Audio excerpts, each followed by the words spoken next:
আমার ভগবানের দেহখানি প্রেম দিয়ে তৈরি, করুণা দিয়ে তৈরি, ভালোবাসা দিয়ে তৈরি। তাই বহিরঙ্গ দেখে বোঝা যায় না। আমার ভগবান বলছে, ওরে লীলার প্রয়োজনে আমি সুবলকে ভালোবাসি, সুদামকে ভালোবাসি, তাই দেখে তুই অভিমান করলি। আমি যে তোকে কত ভালোবাসি তা তুই বুঝলি না। এই লীলার মধ্যেই আমরা আস্বাদন করব।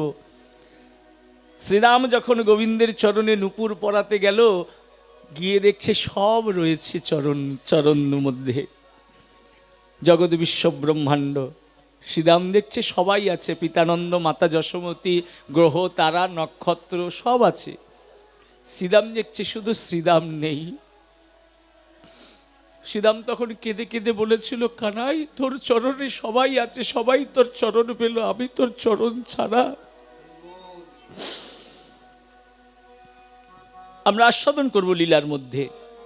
তখন ভগবান কি বলেছিল, শ্রীরাম যারা আমার অন্তরঙ্গ, যারা আমার চরণ সেবা করে, আমি তাদের চরণে রাখি না।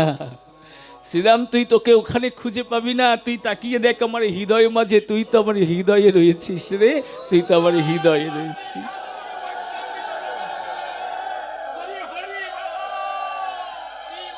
এই হলেন আমার ভগবান।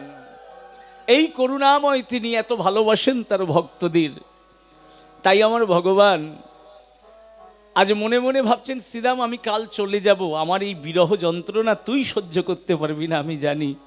তার কারণ তুই কোনোদিন আমায় না খাইয়ে অন্ন জল গ্রহণ করিস না, আমায় প্রতিদিন গোষ্ঠে না নিয়ে গেলে তোর শান্তি হয় না, প্রতিদিন ডেকে সেদে আমায় নিয়ে যাস, কেউ আসুক চাই না আসুক, শ্রীরাম আসবেই। তাই আমি কালকে চলে যাব, তুই থাকবি কি করে? তাই তুই যখন গিরিরাজ পর্বতে প্রবেশ করেছিস, তুই ওইখানেই থাক, যখন সময় হবে আমি তোকে ডেকে নেব। বিচার করে দেখুন ভগবানের ভাবটা। তো শ্রীরাম প্রবেশ করলেন গিরিরাজ পর্বতে, ভগবান চলে গেলেন মথুরায়। বহুদিন চলে গেল, ভগবান লীলা অবসান করে নিত্যলীলায় প্রবেশ করলেন। দাপর যুগ শেষ, কলিযুগ শুরু। শ্রীরাম কিন্তু ওই গিরিরাজ পর্বতের মধ্যেই বসে আছে, আর শুধু কানাই রে কানাই রে কানাই রে বলে ডাকছে। কৃষ্ণ বিরহে আকুল হয়ে আছে শ্রীরাম। মহাজন বললেন, কলির সায়ন নেই, কলির সন্ধ্যায় নদিয়া নবদ্বীপে আমার ভগবান আবির্ভূত হলেন রাধা গোবিন্দের মিলিত বিগ্রহ রূপে, গৌরাঙ্গ সুন্দর রূপে। আর আবির্ভূত হয়ে যখন গৌরাঙ্গ প্রকাশ হলো শ্রীবাস অঙ্গনে, ঠিক সেই সময় নাম করতে করতে আমার গৌরহরি দাদা বলাই বলে ডাকছেন, শ্রীরাম বলে ডাকছেন, সুবল বলে ডাকছেন, পূর্বভাবে বিভাবিত হয়ে। আজ যেমন শ্যামলী ধবলী বলে ডাকছেন, সেই দিন সন্ধ্যাকালে তেমন করে ডাকছিলেন। যে যেখানে ছিল তার কানে গিয়ে সেই ডাক পৌঁছালো, কি করলাম মানব জনম পেয়ে, একটু কৃষ্ণ ভজন করি। তখনও মনে হয় কৃষ্ণ ভজন করি, কিন্তু ঘরে ফেরার পথ তো হারিয়ে ফেলেছি, অনাভ্যাস বিদ্যা নাশ হয়ে গিয়েছে। বলে আমাদের অন্তরটা হচ্ছে পানা পুকুরের মতো। বলে এই বললে বাবা তুমি দুধ, আবার বলছো পানা পুকুর। সনাতন শাস্ত্র কিন্তু সাধারণ বিষয়বস্তু নয়, এক জন্ম নয়, জন্ম জন্মান্তর লেগে যাবে, আপনি শেষ করতে পারবেন না। অন্যান্য শাস্ত্রে একটা দুটো গ্রন্থ সেখানেই শেষ। আমাদের অষ্টাদশ পুরাণ, চতুর্বেদ, বেদাঙ্গ, মহাকাব্য, মহাধর্মগ্রন্থ, তার টিকা টিপ্পণী অসংখ্য কিছু রয়েছে। একটা কথার 10টা অর্থ রয়েছে। কালকে যার সঙ্গে, যে ভক্তের সঙ্গে কথা হচ্ছিল, সে আমায় বলছে, দাদা আমি প্রতিদিন 1 অধ্যায় করে গীতা পাঠ করি, এটা আমার নিত্য নৈমিত্তিক কর্ম, তা আরও ভালো কি করে হওয়া যায়? আমি বললাম, দেখুন আমি জানি না, কিন্তু আমার অনুভূতি হচ্ছে প্রতিদিন 1 অধ্যায় করে গীতা পাঠ করার থেকে উত্তম হচ্ছে প্রতিদিন 1 পংক্তি করে বা একটা লাইন করে গীতার মর্মার্থটাকে উপলব্ধি করা। গীতা মুখস্থ করে কিছু হবে না বাবা, গীতার প্রত্যেকটি অর্থকে যদি উপলব্ধি করতে পারেন, তাহলে আপনি নিজে গীতা হয়ে যাবেন। আর যখন গীতা হয়ে যাবেন আপনার আর অন্য কোথাও কিচ্ছু করতে হবে না, কোথাও যেতে হবে না। আপনি বুঝতে পারবেন জীবনের মানে কি, ভগবান কেমন করে চলতে বলেছে। তাহলে কোনটা ভালো? এক অধ্যায় করে গীতা পাঠ করা ভালো, না এক লাইন করে তার মর্মার্থটাকে উপলব্ধি করা ভালো? এটা আপনারা বিচার করবেন। তো যাই হোক, যেখানে ছিলাম সেখানে ফিরে যাই। তো কি বলছে, আমাদের অন্তরে যে ভক্তিরূপী দুধ রয়েছে সেটাকে মন্থন করে প্রেম মাখন তুলতে হবে। হরি বল। আমাদের অন্তরটা হচ্ছে পানা পুকুর। তাই পানা পুকুরে কি জল আছে? বলে বাবা, যদি জল না থাকে তাহলে পানা এলো কোথা থেকে? পানাটা রয়েছে কোথায়? বলে তাহলে জলকে দেখতে পাই না কেন? বলে এক কাজ করো, তুমি কিছু পাথর নাও, ইট পাথর নাও। ওই পাথর নিয়ে কি করবে, ঠিক একটা জায়গায় বারবার করে ছুঁড়ে ফেলে দাও। একটা জায়গায় ফেলতে ফেলতে কি হবে, পানাগুলো সরে যাবে আর কালো কুচকুচে জল তোমার নয়ন সম্মুখে উঠে আসবে। তদ্রূপ যেখানে হরি নাম হয়, যেখানে কৃষ্ণ নাম হয়, যেখানে সাধুগুরু ভক্ত বৈষ্ণব আগমন হয়, সেখানে বারবার করে যাও। আর কৃষ্ণ কথারূপী পাথর, কৃষ্ণ কথাকে পাথরের সঙ্গে তুলনা করলাম, কৃষ্ণ কথারূপী পাথর তোমার হৃদয়ের মাঝখানে বারবার করে ছুঁড়ে ফেলো, দেখবে তোমার হৃদয়ের মধ্যে কাম, ক্রোধ, লোভ, মদ, মোহ, মাৎসর্যের পানাগুলো সরে যাবে। আর সরে গিয়ে তোমার প্রেম রূপ, ভক্তি রূপ মাখন উঠে আসবে। আর যেই না মাখন উঠে আসবে, সঙ্গে সঙ্গে কি হবে, আমার ভগবান তো নবনীত চূড়ন, তার একমাত্র লোভ হচ্ছে ওই মাখনের প্রতি। তিনি তাড়াতাড়ি ছুটে আসবেন ভক্তের অন্তরের ওই মাখন আস্বাদন করতে। মাখন তোলেন, আর ভগবান আমার সেই মাখন খাওয়ার বড় তার লোভ। মায়ের কোলে বসে মনের আনন্দে বসে বসে মাখন খায়। একবার সবাই মিলে এবার বলুন, নিতাই গৌর হরি হরি। তাহলে বোঝা গেল কোন মাখন?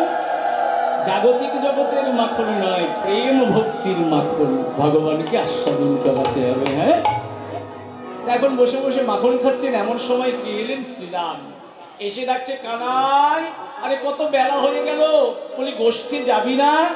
গোবিন্দ কোনো সাড়া দিচ্ছে না। মায়ের কোলে বসে বসে তো মনের আনন্দে মাখন খাচ্ছে, আর সাড়া দেওয়া যায়?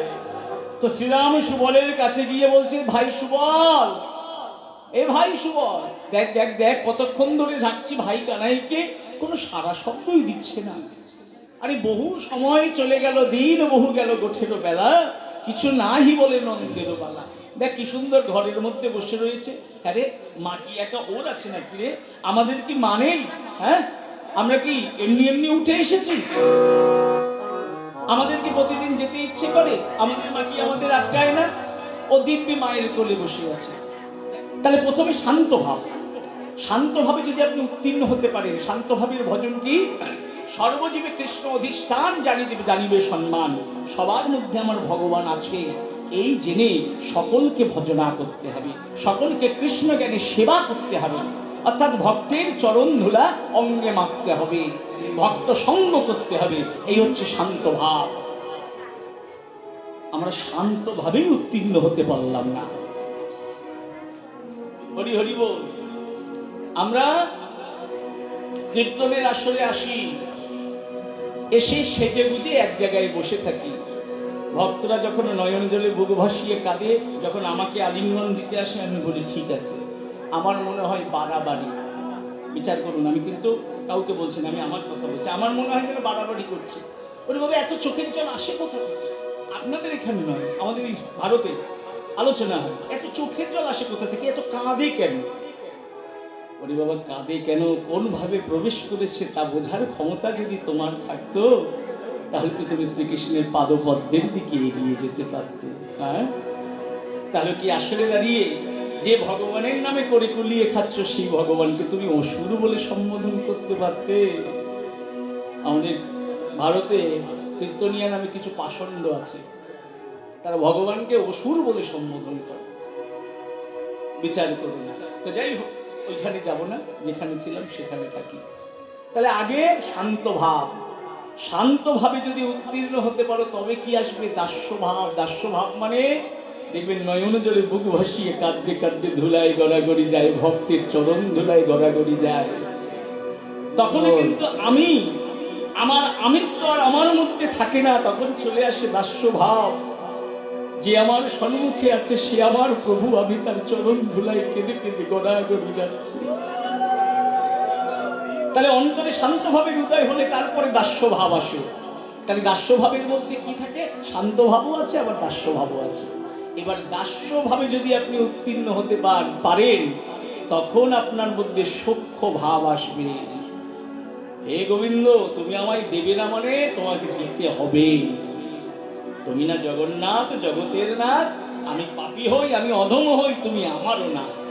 এটা বলার অধিকার তখন আপনার জন্মাবে, সক্ষভাবে তখন আপনি প্রবেশ করতে পারবেন। তাই সক্ষভাবে প্রবেশ করার আগে আপনার শান্তভাবও থাকতে হবে, দাস্যভাবও থাকতে হবে। তাই মহাজন বলছেন, যেই না শ্রীরামের সখা বলেছে আমরা দাস নাকি, সঙ্গে সঙ্গে মহাজন কি বলছেন? আমরা তো সবাই তার চরণের দাস। দাস না হলে কখনো সূক্ষ্ম ভাব আমাদের অন্তরে আসে না। ডেকে সেধে তাকে নিয়ে যাব। জীবের স্বরূপ কি? ভগবান শ্রীকৃষ্ণ চৈতন্য মহাপ্রভু সনাতন গোস্বামীকে জিজ্ঞেস করছে, সনাতন, জীবের স্বরূপ কি বলতে পারো? যদি আপনাকে জিজ্ঞাসা করা হয় আপনার পরিচয় কি, আপনি আপনার নাম বলবেন, আমার পরিচয় এই। এটাই কি আপনার পরিচয়? আজকে আপনার পরিচয়, এই জন্মে আপনার পরিচয় ওটা। বিগত জন্মে আপনার পরিচয় কি ছিল আপনি জানেন? জীবের স্বরূপ কি? জীব নিত্য কৃষ্ণ দাস, বই আর কিছু নয়।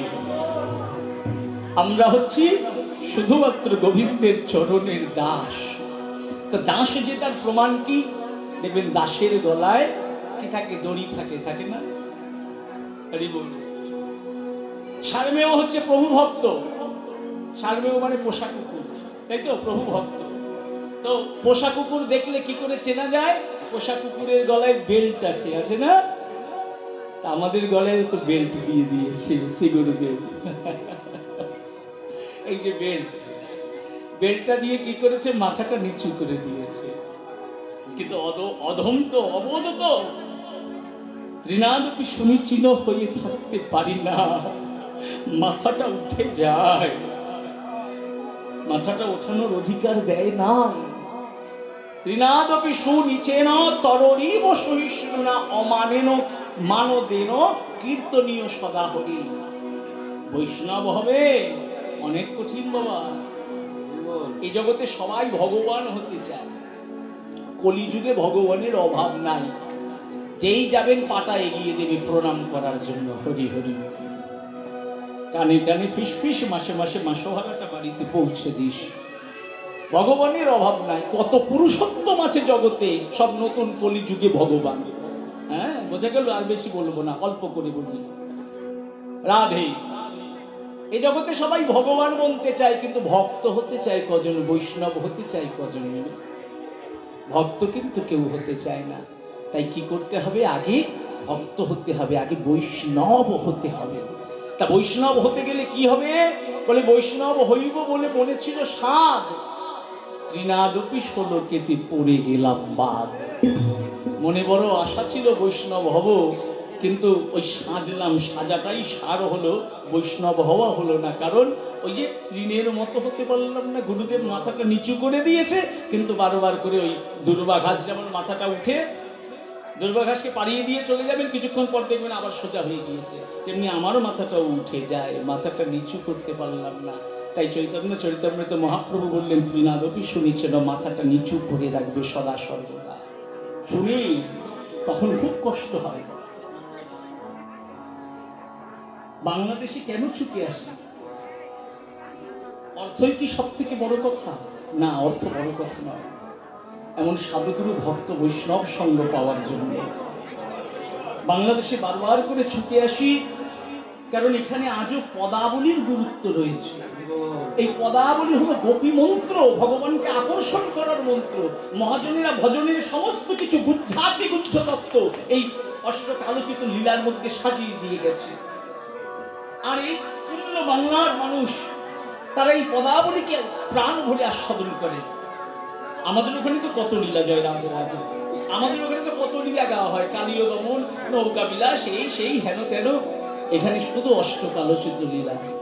মুখস্থ হয়ে গেছে, কীর্তনিয়াদের থেকেও ভক্তদের মুখস্থ বেশি এই পদাবলীগুলো শুনতে শুনতে। তবুও তারা প্রতিবার এই পদাবলী আস্বাদন করে। কেন? এর মধ্যে থেকে, কারণ এটাই হচ্ছে ভজনের, এটাই হচ্ছে ভগবানের কাছে পৌঁছানোর মন্ত্র। সেইখানে এই বাংলার মাটিতে যদি এই সমস্ত তত্ত্ব কথা বলার, তত্ত্ব তো না, ওগুলো তত্ত্ব মানে হচ্ছে সিদ্ধান্ত। আমি আসলে উঠেই বললাম, চৈতন্য চরিতামৃত তত্ত্ব বলছে কাকে? সিদ্ধান্ত জানিতে মনে না হইও অলস, সিদ্ধান্তে লাগে কৃষ্ণের সুদৃঢ় মানস। একে বলে সিদ্ধান্ত, একে বলে তত্ত্ব। ওই ঝাঁটাটা কবে কিনবো? ধনতেরাসের দিন লবণ কিনে ওই ঘর মুছলে ঘরে উন্নতি হবে, বিচার করে দেখুন তো বাবা। বিচার করে, আমার কথাগুলো বিচার করে দেখবেন, মায়েরা একটু বিচার করে দেখবেন। এখন তো আপনারাও নাচতে শুরু করেছেন, আমার কথাটা খারাপ ভাবে নেবেন না, আমি আপনাদের বলছি না, অনেক জায়গায় দেখেছি গিয়ে, তাই বলছি। হ্যাঁ, কৌশিকদা ধনতেরাসের দিন লবণ কিনলে কি হয়? আমি তাকে জিজ্ঞাসা করছিলাম যে এতদিন যখন কেনেননি আপনার কি হয়েছিল? কোনোদিন দেখেছেন আপনার বাপ ঠাকুরদা 14 পুরুষকে এই ধনতেরাসের দিন লবণ কিনতে? ধন ত্রয়োদশী কি আজ থেকে 5 বছর আগে তাই জানতাম না। কি ঠিক বললাম না ভুল বললাম? তো সেই সময় যখন মানুষ কিনতো না, তখন কি এসে গেছিল, কি যায় এসে? আর যারা কিনেছে তাদের কি উন্নতি হয়েছে? চোখে আঙুল দিয়ে আমি দেখান তো। জাগতিক এবং পারমার্থিক উন্নতি যদি পেতে চান, একমাত্র হরি নাম। নাম আপনাকে কি দিতে পারে? আপনাকে জাগতিক উন্নতিও দেবে, পারমার্থিক উন্নতিও দেবে। আমার কথা নয়, ভগবানের কথা, চৈতন্য চরিতামৃতে লেখা রয়েছে। কৃষ্ণ যদি ছুটে জীবে ভক্তি মুক্তি দিয়া, প্রেম কবু নাহি দেন রাখেন লুকাইয়া। আপনি যদি ভোগ চান, যে আমার একতলাটা রয়েছে টিনের চাল, আমার 3 তলা হয়ে করে দেওয়ার দরকার, ভগবানের কাছে এসে বলবেন, গোবিন্দের কাছে। বুঝে নিতে হবে, ভজনটা বুঝে নিতে হবে। গোবিন্দের কাছে চাইতে হবে, হে গোবিন্দ আমায় 3 তলা করে দাও। ভগবান মনে মনে ভাববে, আমায় তো চাইনি, 3 তলা চেয়েছে, দিয়ে দেই। মেয়েটার বিয়ে হচ্ছে না, দিয়ে দাও, মেয়ের বিয়ে হয়ে যাবে। ছেলের চাকরি হচ্ছে না, দাও, ভগবান দিয়ে দেবে। কারণ ভগবান ভুক্তি দেন, ভক্তি নয়। গোবিন্দ ভুক্তি দেন, ভক্তি নয়। ভুক্তি মানে ভোগ। আর কি দেন? মুক্তি। সর্বধর্মান পরিত্যাজ্যাং মামেকং স্মরণং ব্রজ অহং ত্যাং সর্বপাপেভ্যো মোক্ষয়িষ্যামি মা শুচো। তুমি সমস্ত কিছু পরিত্যাগ করে আমার চরণে শরণাগতি নাও, আমি তোমাকে মোক্ষ প্রদান করব, মানে মুক্তি প্রদান করব। তাহলে বোঝা গেল, যে ভোগ চান, যে মুক্তি চান, সে আমার গোবিন্দের কাছে যান। কিন্তু যে প্রেম চান, সে যদি গোবিন্দের কাছে যান, তাহলে কিন্তু ঠকে যাবেন। গোবিন্দ প্রেম দিতে পারেন না, সব প্রেম দিতে পারেন না। প্রেমটা তো তার কাছেই নেই, তুমি দেবেন কি করে? প্রেম লাভ করার জন্য রাধারানীর চরণ তলে ঘুরে বেড়াতেন, রাধারানীর চরণের গোড়ায় গোড়ায় দাও রাধে, দাও রাধে, দাও রাধে। প্রেম দেন কে? সাধুগুরু ভক্ত বৈষ্ণবেরা। এ জগতে জাগতিক সমস্ত জীবেরা মুক্তি চায়, কিন্তু সাধুগুরু ভক্ত বৈষ্ণবেরা কোনোদিন মুক্তি চায় না। চায়? বিচার করুন আমার কথাটা বাবা, খুব সূক্ষ্ম কথা, বিচার করুন। এ জগতের সবাই মুক্তি চায়। হে ভগবান, এত জ্বালা, এত কষ্ট আর সহ্য হচ্ছে না, মুক্তি দাও।